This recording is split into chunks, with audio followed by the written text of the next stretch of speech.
आदाब, नमस्ते, सत श्री अकाल। मैं मुश्ताक का ग्रेटर जम्मू वर्चुअल के पेज पर प्रोग्राम टैलेंट स्पीक।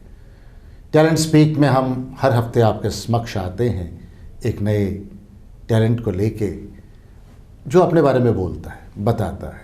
टैलेंट, जैसे मैंने पहले भी कहा, हर एक के अंदर होता है, लेकिन अलग अलग तरीके से होता है। सिर्फ जब वो फील्ड में उतरता है, वो अपने उस टैलेंट को लेके फिर तराशा जाता है। कुछ एकेडमिक चले जाते हैं, ट्रेनिंग लेते हैं, और कुछ बस अमेच्योर लेवल पे काम करते रहते हैं और बनते रहते हैं।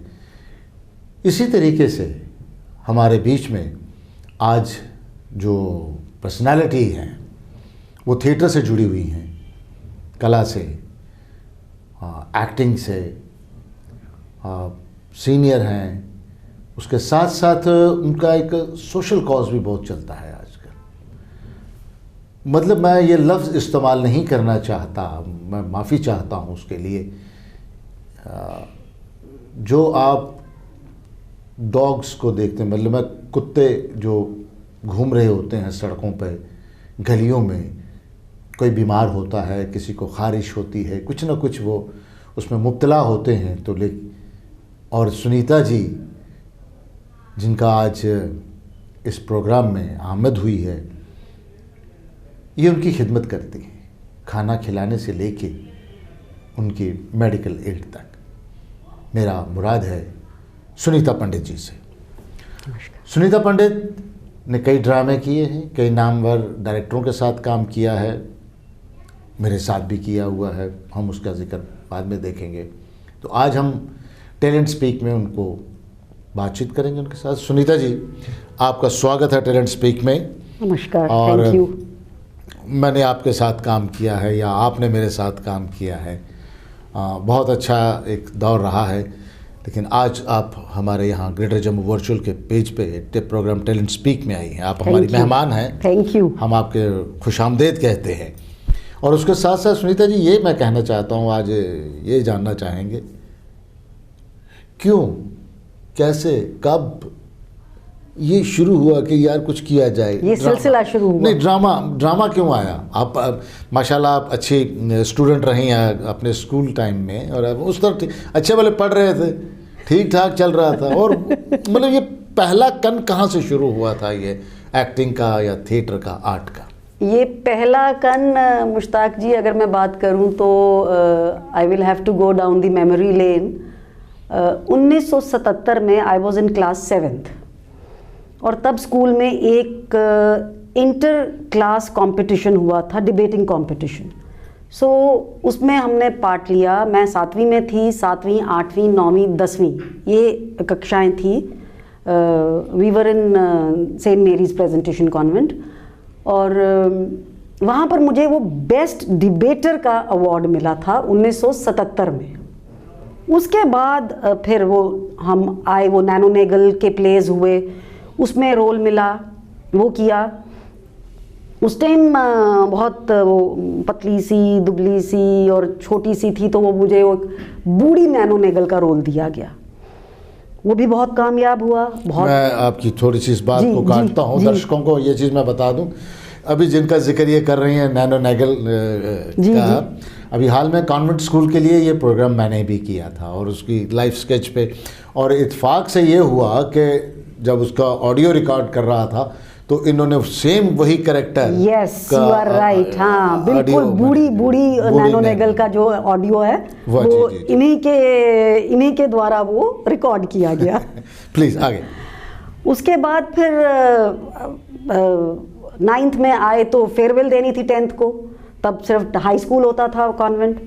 तो तब हमारे से एक प्ले था रिफंड, उसका वॉसरकॉफ, उसमें एक मेन रोल है स्टूडेंट का, चेखव का प्ले है। बिल्कुल चेखव का प्ले है। तो वो हमने किया, वो लगा कि नहीं कर सकते हैं। कॉलेज पहुंचे, वहाँ इत्तेफाक से रीटा जितेंद्र मैम थी, और वो मेंटर रही हैं मेरी नाटक के उसमें फील्ड में। तो उन्होंने कहा, और क्योंकि natak has been in art, I would not say natak, पर आर्ट हमारे घर में ही रहा है। पापा वॉज ए कनॉशियर ऑफ म्यूज़िक, बहनें सब नाटक करती थी, नीतू जी, दीदी तो आपको पता ही। और उस ज़माने में मैं बात कर रही हूँ कि 70s, लेट 70s में जब लड़कियों को बाहर जाना अलाउड नहीं था, तो दीदी नाटक करती थी। अब 70s की बात हो रही है, फिर थोड़ा पीछे जाऊंगी कि 78 में मैंने कंपेयर करना शुरू कर दिया वेस्टर्न म्यूजिक प्रोग्राम युव वाणी सर्विस में। जी जी। और तब वो लाइव हुआ करता था। एंड आई स्टिल रिमेंबर कि दिसंबर में मेरा पहला वेस्टर्न म्यूजिक प्रोग्राम था, और पापा खाना खाने के बाद, तब वो 9:30 बजे लाइव आता था, 9:30 से 10। खाना खाने के बाद मैं और पापा जाते थे रेडियो स्टेशन। वहाँ यश शर्मा अंकल होते थे, पापा के फ्रेंड थे वो, ही वॉज दी अनाउंसर। तो तब उन्होंने भी हर जगह से सीखने को मिला। उन्होंने कहा, पुत्र ये माइक है जड़ा, इन्हों अपना दोस्त मनना है, इहदे नाल गल्लां करनियां ने। पापा बाहर सैर करते रहे और हम अंदर प्रोग्राम रिकॉर्ड कर रहे, नहीं लाइव देते रहे। अच्छा, लाइव देते रहे। और घर में दीदी उसको रिकॉर्ड करती रही कि जब ये घर आएगी, तब वो कैसेट्स होती थी, घर ये आएगी तो इसको सुनाएंगे कि तूने ये गलती करी। तो ये प्रोसेस चलता रहा। फिर कॉलेज में रीटा जितेंद्र मैम, उनके साथ इंटर यूनिवर्सिटी हमने खेला दिल्ली में जाके, और वो प्ले था इंद्रधनुष, और फर्स्ट आया वहाँ पर नेशनल यूथ फेस्टिवल में, जिसको फिर तब जगमोहन जी थे गवर्नर, उसको उन्होंने हमें इनवाइट किया श्रीनगर दूरदर्शन। तब बहुत बड़ी बात होती थी कि आप जहाज़ में बैठ के गवर्नर के गेस्ट हैं, और वो प्ले रिकॉर्ड हुआ, वो उसका टेलीकास्ट हुआ। फिर जलंधर दूरदर्शन वालों ने उस प्ले को जलंधर से उसको टेलीकास्ट किया। फिर कवि सर की क्या बात है, मतलब क्या कहें। तब मैं 24 साल की थी, और उनका एक प्ले था असगर वजाहत का, वो जम्मे ही नहीं जिस लोर नहीं वेख्या। मैं 24 साल की थी, और उन्होंने मुझसे 84 साल की औरत का वो रोल करवाया, और वो कवि सर ही थे जो करवा सकते थे। एंड आई स्टिल रिमेंबर, उन्होंने पापा को कहा कि भाई साहब तुसी फिक्र नहीं करना, ये करेगी रोल, ये मैं दावे नाल कहना। और वो रोल किया, और उसमें शायद क्राफ्ट जो था वो आप ही के हाथों स्टेज सारा सजा था। ये सिलसिला चलता रहा। फिर ये जो इन्होंने अपने कॉलेज टाइम का जिक्र किया, वो स्वर्गीय मैडम रीता जितेंद्र जी का प्रोजेक्ट था, एक माता वैष्णो देवी पे, और मैंने इन्हें पहली बार तब अभिनव थिएटर में देखा था। और उसके बाद हमारी इनसे मुलाकात होती रही। फिर ये एक नाटक था आधे अधूरे, उसमें इन्होंने रोल अदा किया। तो मैं उस प्ले को एज ए डिज़ाइनर था, मैंने उस प्ले को डिज़ाइन किया था। वो रंग युग की प्रस्तुति थी। जी जी जी जी जी बख्शी, संजीव बख्शी ने वो डायरेक्ट किया था। जी जी बिल्कुल। और दीपक कुमार जी उसमें एक्ट कर रहे थे कैरेक्टर। उसके साथ साथ इनका सफ़र फिर कवि जी के साथ रहा। कवि जी का जो नाटक वो जम्मिया नहीं जिस लाहौर नहीं वेख्या, मैं भी उस सफ़र में था। फिर कवि जी के साथ और नाटक भी करते रहे। लेकिन उसके साथ हम तो थिएटर की फील्ड में, आपको काट रही हूँ, हम थिएटर की फील्ड में तो हम सफ़र रहे हैं। हाँ तो ये इनका थिएटर का सफ़र था। उसके बाद इनकी और नाटक भी हैं, मैं उसका जिक्र बता देता हूँ। अंधा युग नाटक था इनका, मरखे इनका नाटक था, लोटन था, जो सब आपके साथ किए हुए हैं। उसके अलावा इन्होंने कुछ कॉमेडी प्लेस भी किए हुए हैं। तो मैंने एम के रैना साहब के साथ किया कबीरा खड़ा बाजार में। उसमें भी आप क्राफ्ट्समैन जो थे, जो स्टेज सेटिंग थी, वो सब आप ही के हाथों हुई। कुल मिला के ये रहा कि जहाँ यहाँ ये चलते गए, शायद मैं भी चलता गया, और यहाँ जहाँ मैं चलता गया यही भी चलती गई।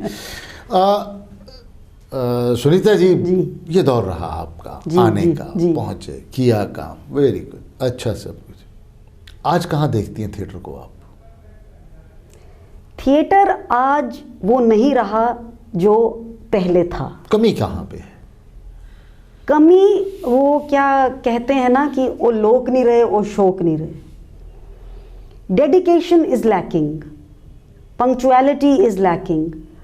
हमारे टाइम पे अगर आपको याद हो, जब हम वो कर रहे थे, डोगरी संस्था में रिहर्सल्स होती थी, तो अगर 2 बजे का टाइम है तो वो everybody had to be there at 2 o'clock। Punctuality थी, और वो प्ले सब रीडिंग करते थे बैठ के। अगर मेरी लाइन लास्ट में है तो भी मुझे 2 बजे आना है, और अगर मेरी लाइन हो गई है 2 बजे तो ये नहीं है कि मैं उठ के चली जाऊं। अब दौर ये है कि अब बच्चे चाबियां घुमाते आते हैं, अपनी लाइन बोलते हैं और निकल जाते हैं।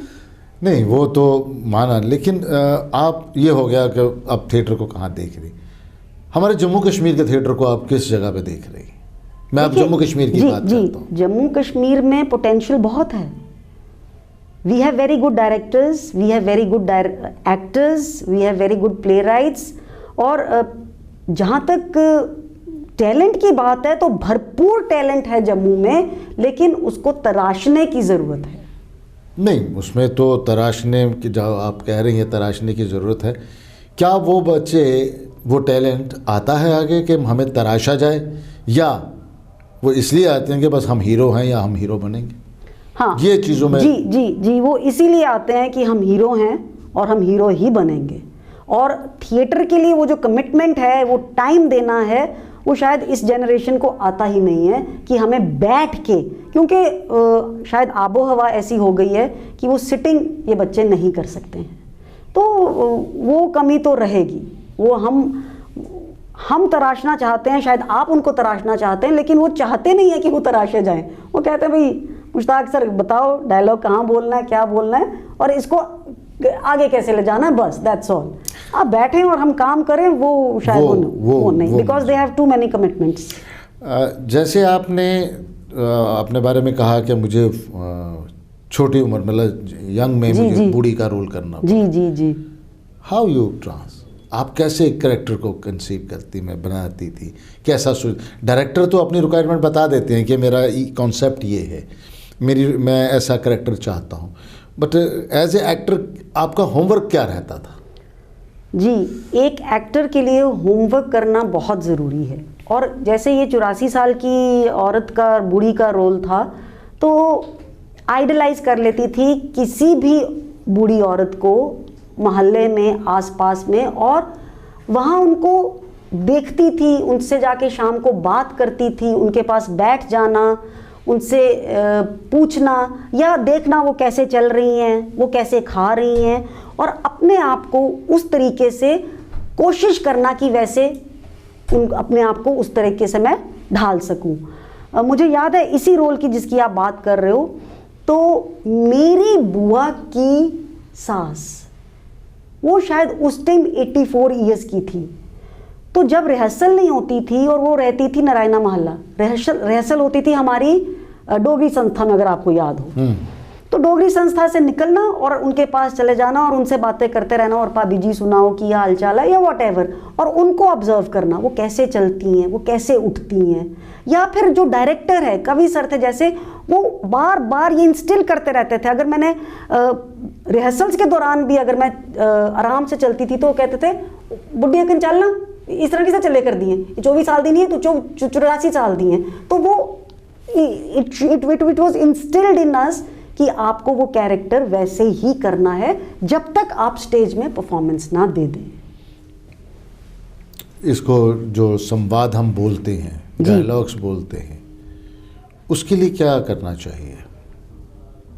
उसके लिए तो अभ्यास अभ्यास अभ्यास, क्योंकि बिना अभ्यास के नहीं हो सकता। और जब तक आप उस कैरेक्टर में नहीं हैं, आप उस कैरेक्टर को फील नहीं करते हैं, उस कैरेक्टर को अपने अंदर नहीं समा लेते हैं, तो आपकी वॉइस मॉड्यूलेशन कभी नहीं आ सकती। अगर आपको याद हो तो आपका ही प्ले था जो मैंने किया है, और शायद वो मेरा एक चेरिश्ड ड्रीम है कि वो आप एक दफ़ा और करें। अब नाम उसका आप ही बताएंगे, मैं तो उसका रोल बताऊंगी। मैंने उस प्ले में गांधारी का रोल किया था और ये मेरे डायरेक्टर थे। और गांधारी का रोल करना, और वो पुअर थिएटर था जिसमें इन्होंने कोई ऑर्नामेंट्स वगैरह नहीं यूज़ करवाए थे हमसे, एक रोब्स पहना के हमें करवाया था, लेकिन सिर्फ ये था कि आपको पोस्चर अपना वैसा रखना है। और इन्होंने मुझे कहा कि तुम्हें अपनी आवाज़ में वो बुलंदी लानी है। और मुझे याद है जब भी मैं वो प्ले मतलब रिहर्सल होती थी तो ये मुझे कहते थे, बेबू इस टाइम तू बेबू नहीं है, तू गांधारी है। तो वो फीलिंग आ जाती थी गांधारी वाली। एंड देन अब भी मैं देखिए आपसे बात करते करते शायद मैं उस पोस्चर में आ गई हूँ, और ये अभी तक मुझे याद है मैं ऐसे बैठती थी, पूछो विदुर उससे कुशल से है बेटा, भुजाएं ये तुम्हारी पराक्रम भरी, थकी तो नहीं अपने बंधुजनों का वध करते करते। और बिलीव मी कॉन्वेंट में पढ़े हुए थे हम, अंग्रेजी बहुत अच्छी बोलते थे, लेकिन ये सब आज भी अगर मुझे ये याद है, मैं शायद आज से 30 साल पहले की बात कर रही हूँ, और वो अभी तक है। गांधारी मुझे शायद तब ना समझ में आता, इंपॉर्टेंस ऑफ थिएटर, वाई, क्योंकि वी लर्न बाय डूइंग। मुझे गांधारी का कैरेक्टर समझ आया, महाभारत का बहुत कुछ समझ में आया, बिकॉज वो प्ले किया, एंड थैंक्स टू हिम जिसने वो फीलिंग दी। तो ये एक डायरेक्टर का भी एक बहुत बड़ा रोल होता है इसमें। वो नाटक डॉक्टर धर्मवीर भारती जी का अंधा युग नाटक था। वो नाटक वाकई बहुत अच्छा नाटक था, क्योंकि उस नाटक को करने के बाद मैं 2-3 साल नाटक नहीं कर पाया। उसकी वजह ये रही कि मुझे उस नाटक के बाद कोई नाटक दिख ही नहीं रहा था। मेरी प्रॉब्लम ये रही कि मैं उसके बाद मैंने नाटक किया था प्रतिबिंब, और प्रतिबिंब के दौरान भी हम बड़े उसमें उलझा रहा मैं, और उसमें मेरी हेल्प करने के लिए हम परेशान, तो हमारे आर्ट क्रिटिक हैं रविंदर कौल जी, तो उन्हें हमने बुलाया और उनसे कहा कि हमें थोड़ा सा ब्रीफ कीजिए इस नाटक। तो उन्होंने बताया। उसके बाद प्रतिबिंब नाटक मैंने अंधा युग के बाद किया। वाकई वो नाटक बहुत अच्छा नाटक है। सुनीता जी, ये सफ़र रहा आपका आर्ट का, जी, बहुत जी, अच्छा जी, जी। इंसान और जानवर, कहते हैं तू जानवर है जी, तू इंसान है, इसमें फ़र्क, क्योंकि आजकल मैं सोशल मीडिया पे भी आपको देखता हूँ, आजकल आप पेट्स को लेके बहुत अवेयर रहती हैं, और जैसे मैंने शुरू में जिक्र किया था इनके बारे में कि ये उनकी बीमारी से लेके उनके खाने पीने तक का ध्यान रख रही हैं। ये कैसे, ये क्यों, ये किस लिए कर रही हैं आप? इस पे अगर कब आपको लगा कि ये भी एक इनको कॉज है, भी हमारी ज़रूरत है, ये मुझे कब महसूस हुआ? मतलब आप इसमें सेल्फ नहीं है, इसमें कॉज है, कॉज है। बिल्कुल बिल्कुल बिल्कुल। इसके बारे में ज़रा दर्शकों को। देखिए, आई रिमेंबर कि जहाँ तक एनिमल लविंग की बात है, डॉग लविंग की बात है, तो जब मैं 4 साल की थी, 3 या 4 साल की, तो हमारे घर में एक लासा एप्सो था, उसका नाम था हीरू। और मुझे अभी तक याद है कि लॉलीपॉप का एक लिक मैं खुद लेती थी और एक लिक हीरू को देती थी, और मेरी मदर ने कभी ऑब्जेक्ट नहीं किया। हीरू के साथ प्यार इतना था, वो हमारे घर का मेंबर था, और ये माँ ने ही सिखाया कि हमने स्कूल से आना तो माँ ने बैठे उसकी चिचड़ियाँ निकाल रहे होता। वो कहते हैं ना, घर से आप बहुत कुछ सीखते हैं जी। तो हमने अपनी माँ से बहुत कुछ सीखा है। आज अगर मैं यहाँ पर बैठी हूँ तो उन्हीं की बदौलत है, उन्हीं के आशीर्वाद है, उनकी बहुत बड़ी एक कंट्रीब्यूशन रही है इसमें। उसके बाद ये गली में देखना जानवर, तो मम्मी ने वो बाल्टी रखनी पानी की भर के कि गाय आएगी तो पिएगी। सवेरे फुल्का बनाना तो पहले उन्होंने कहना ये गाय के लिए है, ये उसको डालना है। और उसके बाद ये सिलसिला चलता रहा। हम कॉलेज में जाना शुरू हो गए। कॉलेज में जब जाना शुरू किया तो रास्ते में देखना गली में कोई कुत्ता है, उसको चिचड़ियाँ पड़ी हैं, बैग वहाँ छोड़ना, उसकी चिचड़ियाँ निकालनी, तो आगे निकल जाना। बट देन आई रियलाइज्ड, घर में जब मेरे पेट आया लैब्राडोर, आज से कोई 9 साल पहले मेरे पास आया ब्रावो, तो उसके आने के बाद मुझे लगा कि अरे अगर मैं इसको देख रेख कर सकती हूँ तो जो बाहर हैं उनकी कौन करेगा। तो उनके लिए खाना बनाना। एंड आपके माध्यम से बताना चाहूँगी, I do not run an NGO, I do not have a registered foundation, कुछ भी नहीं है। अपनी सैलरी का शायद कुछ हिस्सा मेरा लोन्स में चला जाता है और बाकी जो हिस्सा है वो इन जानवरों की खिदमत में जाता है। खाना बनाना, ऑफिस में है, डब्बे पास में होते हैं, कहीं दिखा मुझे जानवर भूखा है, गली के जितने हैं उनकी देख रेख, कॉलोनी के रैदर उनका ट्रीटमेंट, उनकी सर्जरीज करवाना, स्पेशली फीमेल डॉग्स का, इसलिए क्योंकि अगर हम उनकी सर्जरीज नहीं करवाएंगे तो वो 5 से 50 हो जाएंगे और फिर वो गाड़ियों के नीचे आते हैं, मरते हैं, क्या होता है। तो बेहतर है कि मैं सबसे ये कहूँगी कि आप उनकी सर्जरीज करवाइए। खिलाना पिलाना उनका, घर में 100 चपातीस बनते हैं, खाने वाले सिर्फ मैं, मेरे हस्बैंड और ब्रावो हैं, जिनके लिए मैं खुद बनाती हूँ। ये 100 चपातीस जो हैं ये बाहर के उनके लिए बनती हैं, उनके लिए चिकन आता है। और आजकल उनके कुकर में आजकल जो है पालक, गाजर और चिकन सूप और चपातीस हैं, क्योंकि वेजिटेबल्स भी उनके अंदर जानी चाहिए। तो ये सिलसिला मैं करती रहूंगी मरते दम तक। नहीं नहीं, ये बिल्कुल सही है। जैसे आपने जिक्र किया है कि कोई एनजीओ नहीं है जी।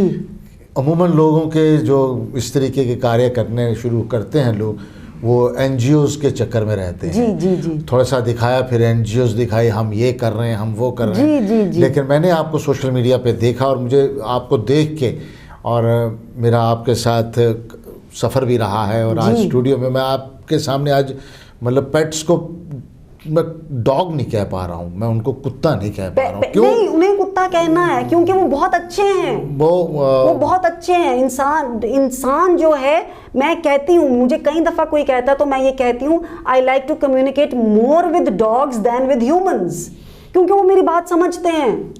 मैं जाती हूँ, दफ्तर में जाती हूँ, जो 2 वहाँ पर हैं, घर से खाना लेके जाती हूँ, कोई और मुझे विश करे ना करे, वो किसी को विश नहीं करते हैं, बैठे रहते हैं चुपचाप। जैसे ही वो देखते हैं ये आई, दुम हिलाते आ जाते हैं, क्योंकि पता ही हमारे लिए कुछ लेके आई है। They are thankful, we are thankless. आप सुन रहे होंगे कैसी बातें। एक कलाकार होना ज़रूरी नहीं है, एक कलाकार के साथ साथ एक अच्छा इंसान होना भी ज़रूरी है। आपके अंदर वो इंसानियत होनी चाहिए। जानवर भी तो एक रूह रखते हैं। बिल्कुल, दे शेयर द सेम प्लैनेट। वो इस प्लैनेट पर हैं, उनका भी उतना ही हक है जितना हमारा है। हर जीव का उतना ही हक है, क्योंकि they are also God's creation और हम भी गॉड्स क्रिएशन है। सिर्फ फ़र्क ये है कि हमारे में सोच है, और we are probably God's best creation. तो उसके लिए, क्योंकि हम बेस्ट हैं, इसका ये मतलब नहीं है कि जो हमारे से लोअर लेवल पे हैं हम उनको दुत्कारें। थैंक यू सुनीता जी, आपका बहुत बहुत शुक्रिया टैलेंट स्पीक में आने के लिए। हमारे इस ग्रेटर जम्मू वर्चुअल के पेज पे एक बार फिर मैं अपनी पूरी टेक्निकल टीम की तरफ से और अपनी तरफ से आपका शुक्रिया अदा करता हूं। तो ये थी हमारे साथ आज, थैंक यू, सुनीता पंडित। देखा आपने, सुना, सब कुछ सुना आपने, देखा भी है। सोशल मीडिया पे भी आप इनको देखेंगे। ये जानवर और इंसान में कोई फ़र्क रखती नहीं कि उनके अंदर भी एक रूह है और हमारे अंदर भी एक रूह है। इसके साथ ही आज का प्रोग्राम यहीं ख़त्म होता है। आप लोगों से गुजारिश है कि मेहरबानी करके हमारा यूट्यूब चैनल, फेसबुक, इंस्टाग्राम और ट्विटर को आप सब्सक्राइब कीजिए, लाइक कीजिए और अपने कमेंट्स दीजिए। इसके साथ ही शुक्रिया।